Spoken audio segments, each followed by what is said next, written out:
Was her status discussed in your meetings in India? This was one of the topics of our conversation during everybody was excluded, and there were a lot to cover about security arrangements, including the Filipinos who are in jail facing charges in Indonesia. There are matters that I cannot tell you now. I'm sorry, I am not at liberty, but maybe I can talk to the family first. Before anything else, it would be improper, really, for be talking about it before I get hold of the family and tell them the developments of the case. Sir, in your speech to the Filipino community in Jakarta, you talked about China's help in assisting the rehabilitation phase of your anti-drug drive. Can you be a bit more specific on that? Will it come in the form of a donation, a grant, No. a loan, and will their help be limited only to Fort Magsaysay? There will be plenty, and China has committed to help us. I do not think that it has placed its limits there. The thing is, I uttered it in a summit when everybody was, except the members, were excluded. And I said that we have this problem about, a serious, grave problem about drugs. And I informed the body that, as a matter of fact, China has offered its help, to which we responded with gratitude. We need it. Well, short, I said, I entered the presidency midterm. Wala na tayong mga capital expenditures. Puro MOE.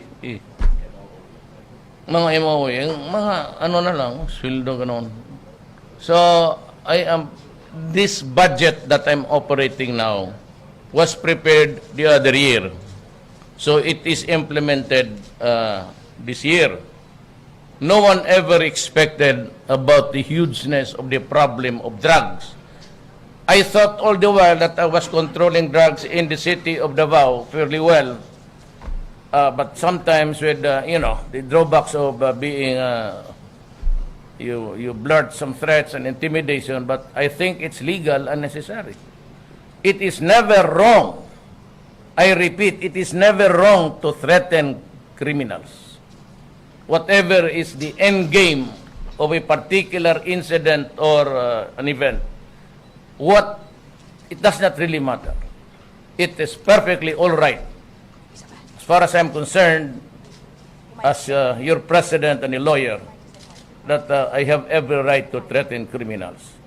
How it develops to the end game is another problem. So, sinabi ko and of course we discussed human rights. And I think I deserve a few applauses.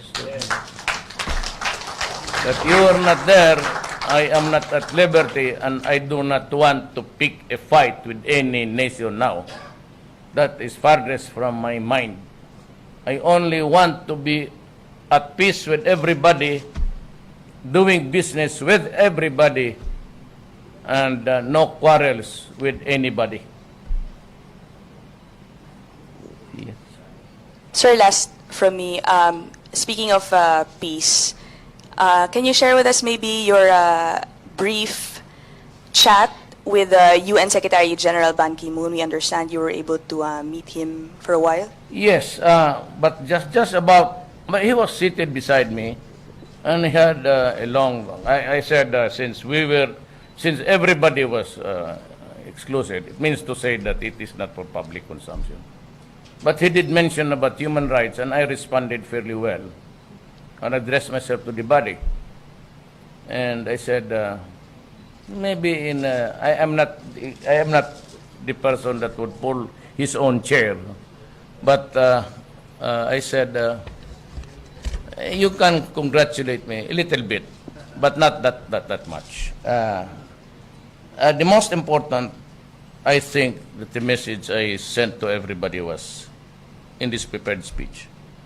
We will, in our foreign relations with the world, the Philippines will pursue an independent foreign policy.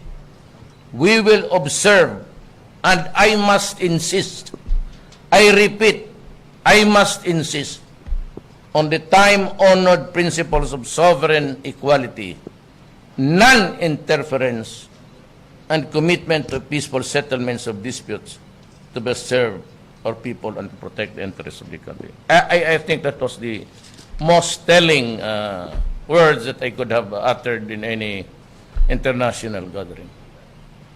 It does not offend anybody, but it sends a message that we have every right to pursue an independent foreign policy without interference. Yes. Lala Pabelonia of PTV4. Hi, sir. Good evening.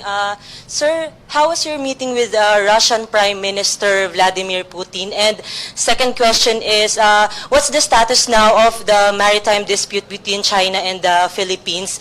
I'm talking about, sir, the planned bilateral talks. So when can we look forward to it? Well, everybody was concerned about the China issue. It was not only the Philippines. I think, if I may have that maybe escape notice of everybody, especially ASEAN countries, about the conflict, that it would not go out of control and will not result in any military confrontation. But I assured everybody that there are only two options there. You go to war and pick a fight, which we cannot afford at all, or talk. And because also of the desire of everybody to avoid any regional conflict that might not really be good at all, we have been very consistent that we can only talk about this issue in peace, and we avoid challenging and expressions of anger, because after all, you cannot solve this problem with anger. You have to talk with sense, and we appeal to the humanity of the fellow in front of you. Last question from Jeff Caparas of... Yes, again. Hi, One sir. more? Yes, ma'am, ikaw yung nag-raise ng hands. Hi, sir, you didn't answer. I'll give you additional 10. I'm sorry. How did your meeting with Russian Prime Putin? Yes, po. I About did not terrorism. answer it purposely because I wanted it secret. Okay. So, well, we had a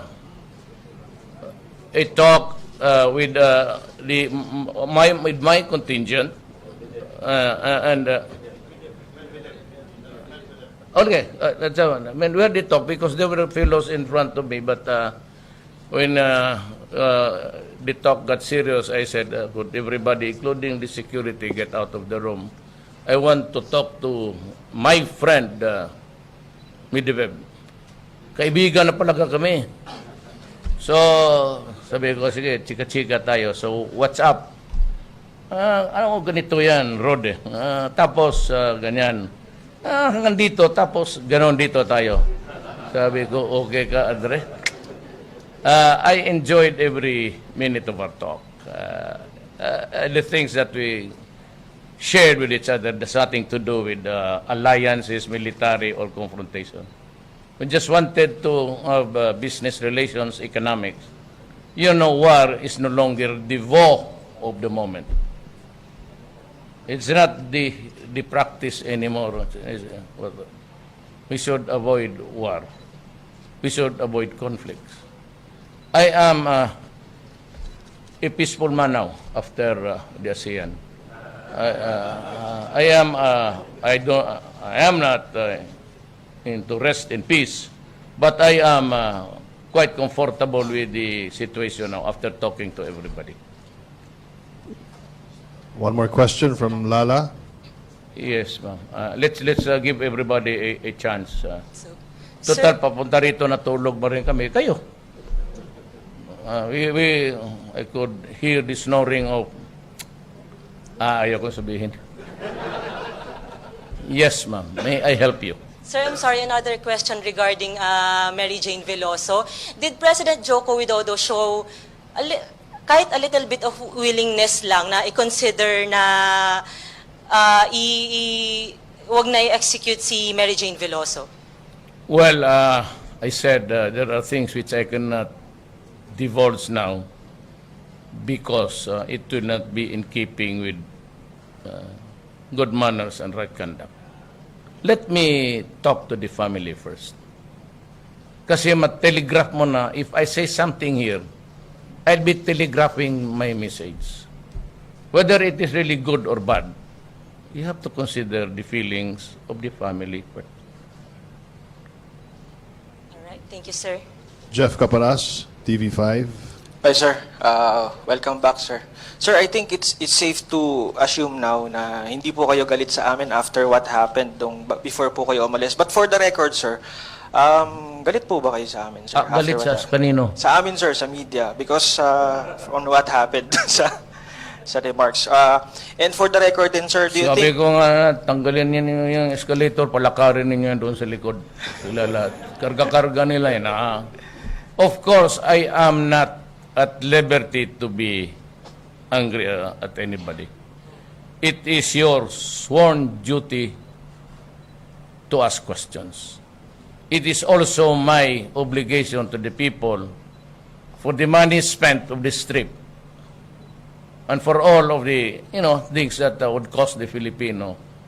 I have to make an official report, not now, but initially, these are the things that I can say. Wala akong galit sa inyo. Alam mo, I was here. You were here. I never attribute any statement to anybody. I was complaining about the situation, but I never directed any statement that was insulting or otherwise not good. Si Ed Lingao, he was the anchor at the time when there was this breaking news. And he apologized, and I accept his apology. And he should not worry because sometimes you commit errors. Wala akong question dyan. If the other side interpreted it in a way they wanted it, problema nila yan. I mean that's it. After all, I am not a player of the international community. I said I only answer to the Filipino people. I do not aspire to be a character there. But you know very well that I never said it attributing it to anybody. I said, I remember that huwag ninyong gawain sa akin yan. Insultuhan tayo. I never mentioned any particular. So, I hope they realize it by now. And let me again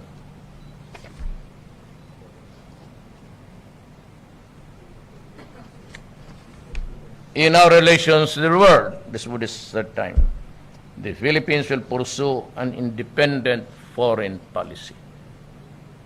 And we will observe, and I must insist, on the time-honored principles of sovereignty, sovereign equality, non-interference, and committed to the peaceful settlement of disputes.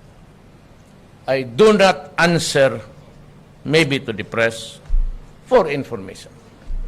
But I do not have an obligation to please everybody or to please one person. But whatever a Filipino, I am at your service because I work for you. I receive my keep for the day from the pocket of the people.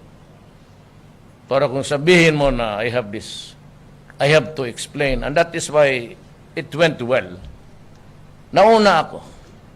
So I raised the ante. Immediately, that's my character. Kau, may gusto kang sabihin sa akin? Okay. Here's my card. Ganun ako, kasi sa politika. Tinatapon ko agad baraha ko, open, Anong gusto mo? Ganon ako sa politika. Bakit? Baka i-divert na naman nyo doon sa... Yung akin, sa loob ko lang sa isip ko. O, anong gusto mo? Ito yung bara ko. Hawak ko yung alas. Ayan o. Anong gusto mong sabihin? Hindi ko ginagawa yan. But if I'm sure that it is the way how it should develop, then it brings the worst in me, or it brings out the best of me. Depende kung saan. I'm sure that if you're a Filipino, you'd be proud of me. Well, of course, for the low life sa press, yung mga kolumnista, nothing is really too good to be true. Hayaan mo yan sila. And I said, I leave him with that problem. But I said, I have always in mind the dignity, not me personally. You can destroy me, can attack me, criticize me. But when it comes to the, hindi lang kasi inisip itong mga low life dito that what is really at stake is the country. Kaya ako, when it comes to yung mga moments of ano, it is where I really do not know the best or the worst in me. Pero hindi kayo napahiya. I assure you, and everybody was clapping except for dalawa. But believe sila sa akin. Sir. Ang tayo, gano'n pa. Yung malakas pati tayo lang.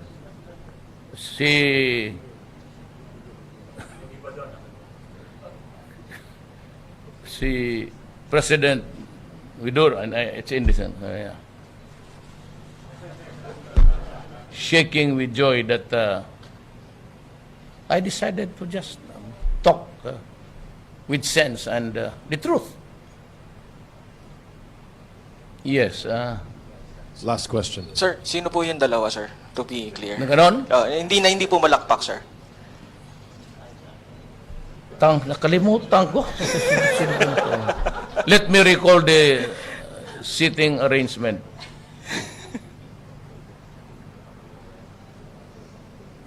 Baka bakante address. Baka sa washroom. Sir, follow up lang referring to the incident, sir. Sa tingin niyo po, sir, with that incident, sino po yung maaaring nagkamali? Not to point fingers, sir, no? Was it the sender, the source, or the receiver, sir?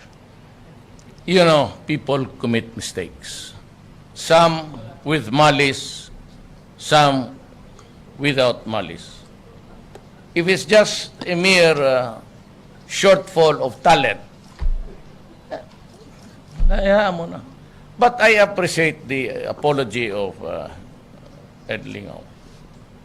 I said I accept it and I salute you. But do not hesitate to attack me, criticize me if I do wrong in my job. It is your duty to your country also. As I have my duty to the people to serve you. Huwag kayong mano. If I do not feel talking to you, then sorry, so I'm not in the mood because you committed the mistake. But I would like to presume that you did it without malice. Kasi trabaho eh. So I would just say, kaya mga kamera dyan, kayong kumukuha dyan, di ka nakapakpak kayo dyan. You know why? Because it is a recorded history. Every day that you press that on button in your camera, you record the history of this country. Kaya importante kayo. Baka minamaliit ninyo yung role ninyo in the entire gamut of media. You are recording the history of this country. Someday, pag nila ng ganon, tapos walang lumabas na blur, ay anak ka ng natulog siguro yung gago doon sa pero with an accurate and true representation of what's going on. I said, saludo. And because it is embedded in the Constitution. The freedom of the people to be informed and a media that is there to find out the true and accurate. You portray history. Kaya ako istrikto. And when I said that corruption will stop, it will stop. Maniwala kayo. And even if I have to, it will stop. Huwag ninyo, to all government, huwag ninyo akong hiyain dito. Kakasahan ko talaga kayo. Mapahiya ako eh. When I said there will be no more corruption, there will no more be searches yung pagdating ng mga lalo na yung mga himayarap. Masikmura ako pa yung milyonaryo na hingian mo na magdala ng ilang brilyantes pati diamonds yan. And it is a thriving business actually. And we know the people, but I said, time will catch up with them. Pero yung returning dito na kunan mo yung perfume na isang,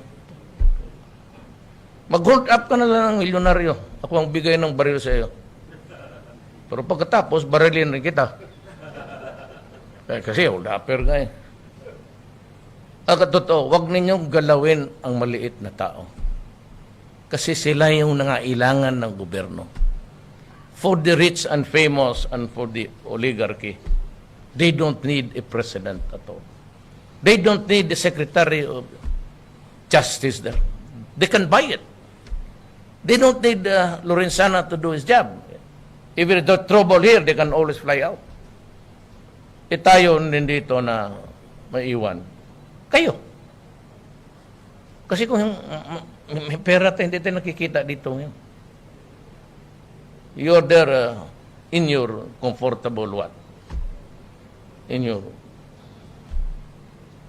space there for you. So, huwag din ninyo galawin yung talagang kailangan nila ang gobyerno.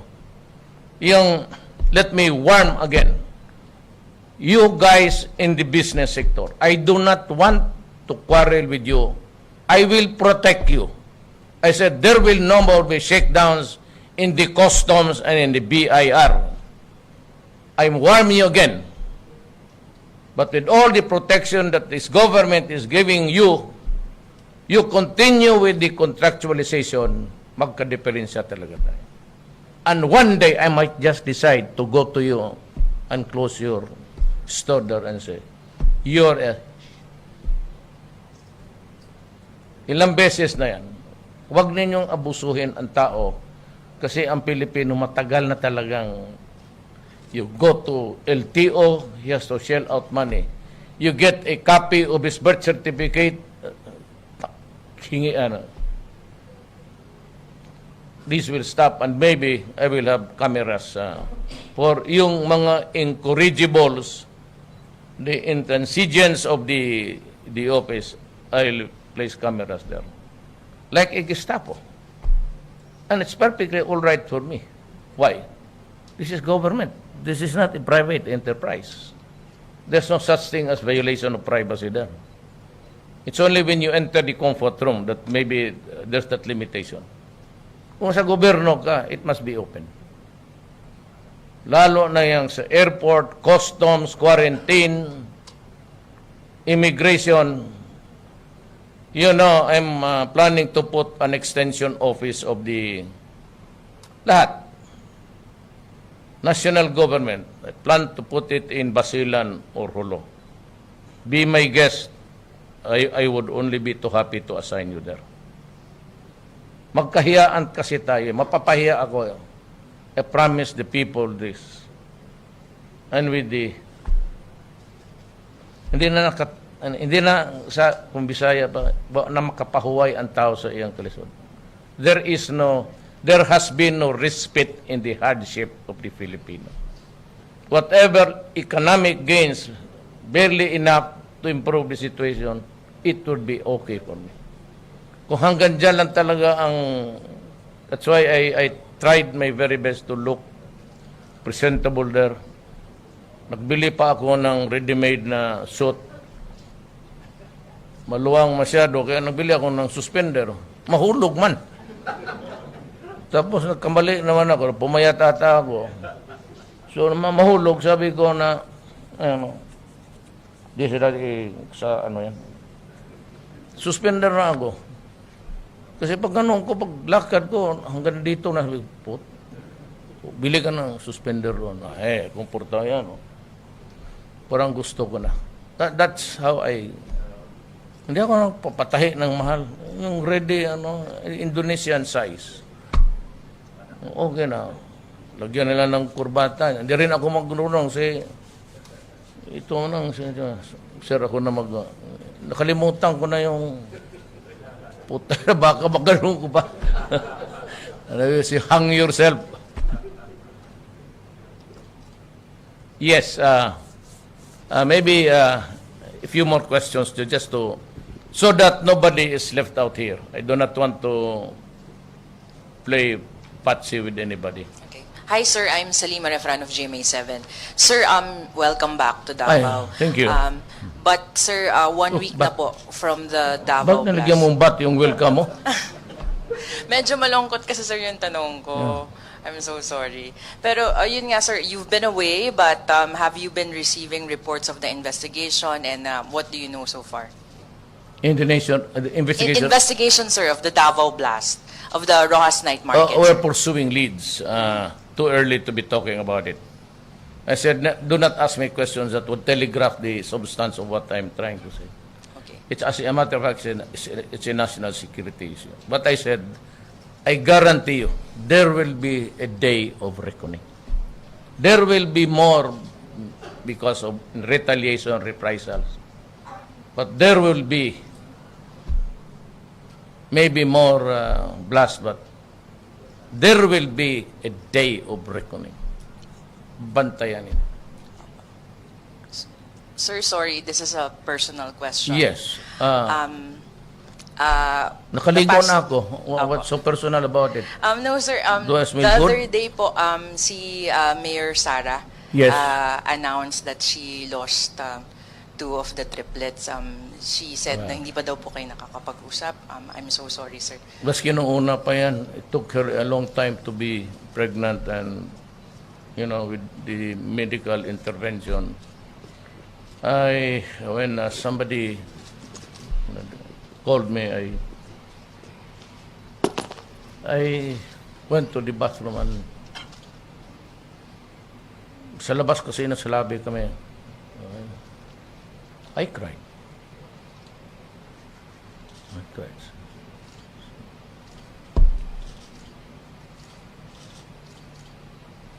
These are the things in life na cannot be assuaged by just, you have to heal yourself.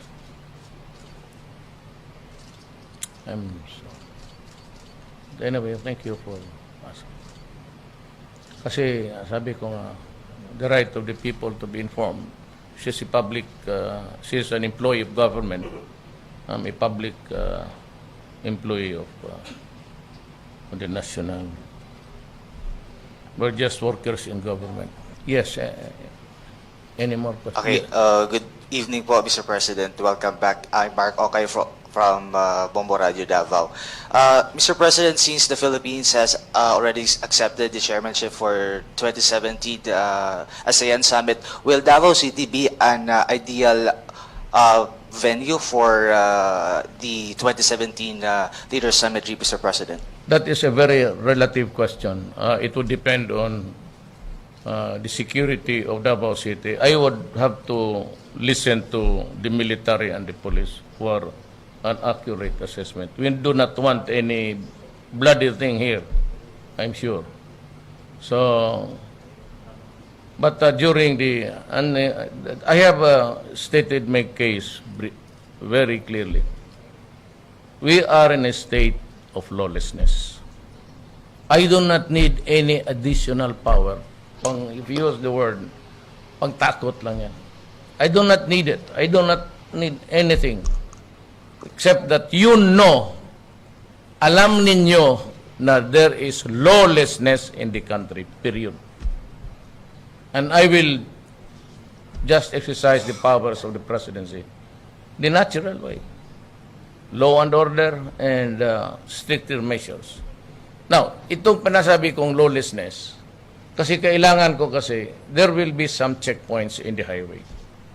Alam mo kasi, ang mga tao minsan pinapagalitan yung police, some lawyers would say, this is a violation. You know, if you start to say that, and there is a state of lawlessness, you will just force our hands into it. Magduda na tuloy ako sa iyo na may tinatago ka. Eh kung sabi ka, yes. Take your time and see for yourself. Because we are, you know, trying to catch up with the guys holding the... And it will be too late just to explain. Because there is a Supreme Court ruling on that. But in a state of lawlessness, I feel that I have to do some extra mile of putting things in order. Of course, be stricter, and maybe the airlines could, you know, advise the commuters for them to arrive at the airport earlier. Kasi minsan naman kasi yung, I am not trying to offend anybody. Kasi magsabi na kalaga, departure time 5:15, dito pa sila magdating ng 5:15. By the time ang piloto nakatutok na sa dead end sa runway, so maybe a little bit earlier because there will be more searches. And I can impose that because I have to protect public. You know, bombs and this kind of things in our lives today, these are public interest, protect the people. Public health. When you are a victim of a blast somewhere, you would need money and hospitalization and national security reasons. Maraming involved dyan public interest. You want to keep this country peaceful. It's a job of government. But it could also become a public health issue because you would need hospitalization or amputation or anything that, you know, the victims of the old, it could affect everybody. Dysfunctional families. Wala ng tatay. Alam mo ba nga hanggang ngayon ako pa ang gobyerno, mabutit na lang, after a long period of time, the hands of the, I mean, the political, ano dito is, ako pati yung anak ko. So we continued with the assistance, marami nang nag-nurse, mga anak, marami nang na-engineer. But yung mga infants pa to noon, we still carry the burden of paying for their education. Nawala ang tatay nila, nawala ang nanay. So it could affect our pockets, which money intended for better use. Yan, it's a drain financially sa gobyerno, sa public health, and you consider the amputees who are walking with crutches. Hindi lang kasama na it's the most, actually, it's the most despicable and odious behavior. Hindi man sabi ko, nag-arte lang kay ganon-ganon. Well, I said, whether they believe it or not, whether it is for a pretended sentiment, I have warned our soldiers and the police. Shoot only once. And if it's finished, do not destroy the body. Do not mutilate the body. Because we cannot do that. We have to have the higher ground. If you follow them and started also to behead everybody, anak na, then I should not be in government. I belong to the slaughterhouse. Magtagtad ng karne dyan. Always we take the higher ground. Even it means something like, hindi tayo takot. I'm not afraid. I have the army. I have the armed forces. I have the police. Bakit ako matatakot? But there is certainly a set of values that we have to adapt. And one of these is that just to be civilized. Sabi ko nga sa kanila, do not go into the war or a battle kung may galit ka. Kasi dapat kung you must be cool. And that's why they are trained. Kung magpasok sila ng bakbakan dyan, tapos galit sila, then you abandon, you throw caution to the winds. And you just there, matapang ka kasi may galit ka. Adi patay ka. Anything else? Ian Melior of Philippine News Agency. You might want to ask me what is the agenda for next visit for any country. You'd want to ask that question? Yes, sir.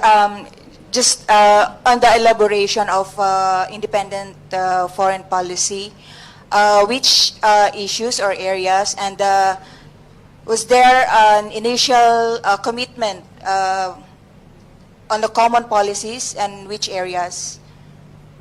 There is no commonality of interest here.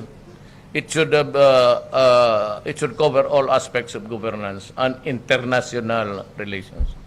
In our country, it is the president who takes care of the foreign policy.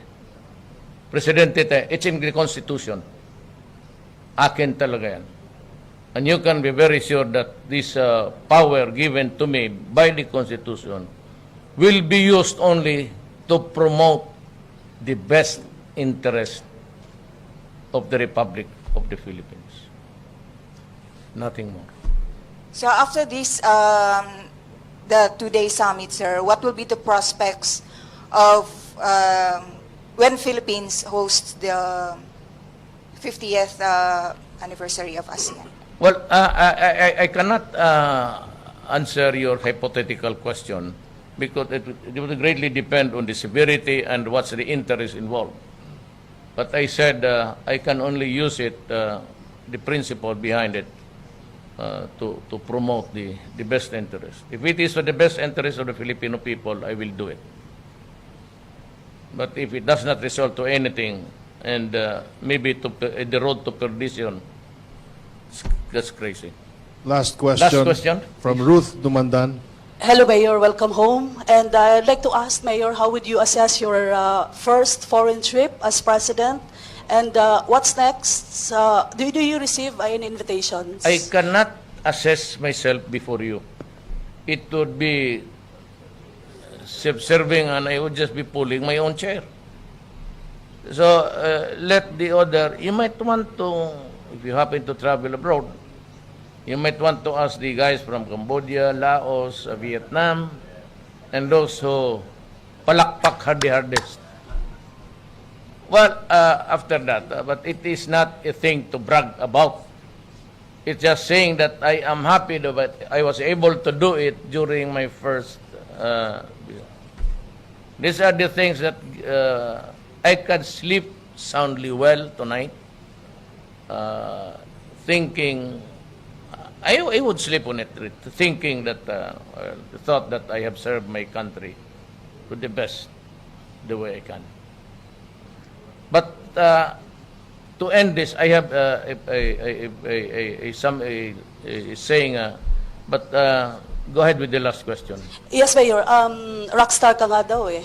What's the international community wants to see from the Philippines, Mayor? Well, I say a posture of confidence that we are able to deliver what we are obligated to. We have been known unfairly as a country that does not honor contracts. That's the popular view of the investors. There are so many contracts on the pipeline, on deck, but never used, or it was never, there was the obligations under the contracts were abandoned. This time we must have honor to do it. There's also a provision in the Constitution itself against the impairment of contracts. Kaya nagsibat yung iba doon kasi approved na ng NEDA, approved that when it reaches a certain office there. It's never implemented or ang worst pa nito is they waived many the waiver of so many things in government involving huge money. Masakit yan. Accruing to the country but being waived for what? I don't know what reason. Your guess is as good as mine. So I am not a fan of the Americans in the sense that nobody shares my sentiment for the Filipino. First and last, Filipino talaga. Everybody else comes 5th, 6th, 7th, 8th, 9th, 10, mamili na sila. Pag-agawa na lang sila. But let me quote my favorite he's a lawyer, and he was really a politician par excellence. And I refer to Abraham Lincoln. And my favorite, actually, are his words when he said,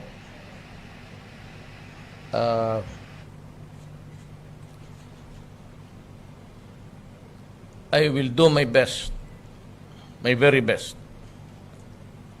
because I have to serve the country. And but I cannot remember the exact words, but let me look at a lady, and I would be able to.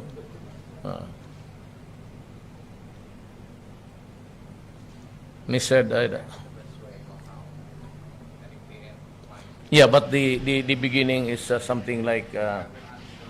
No, I memorized it for my inauguration. Wala, nakalimutan ang agad. I do the very best I know how, the very best I can. And if the end brings me out wrong, 10 angels of God swearing I was right, it would make no difference. Still wrong. But at the end, if it brings me all right and right, then that is it. That is your reward for being right. Hanggang dyan lang. So yan lang kasi. I do the very best I know how, the very best I can, and I mean to keep doing so until the end. If the end brings me out, all right, what is said against me won't amount to anything. Total, wala nang matalo except the people who really. But if the end brings me out wrong, 10 angels of God swearing I was right to me. Wrong is wrong. So with that, I would like to thank you for being here so late. It's 2 o'clock. And I appreciate it. Mabuhay ang Pilipino. Ladies and gentlemen of the press, thank you so much. Good morning. Sit down. Huwag mo nang tumalikod. Lincoln said na bumalik na ang gagong memory. Pakita kasi ng magandang babae.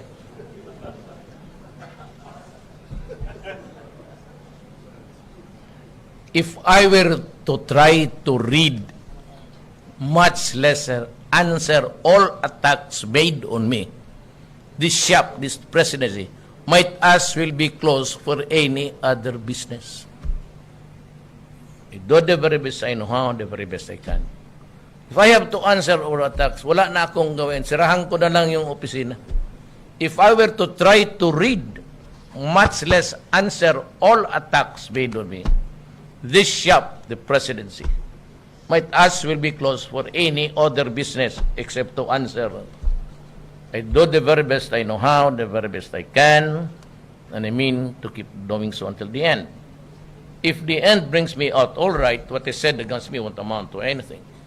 But if the end brings me out wrong, 10 angels of God swearing I was right would make no difference.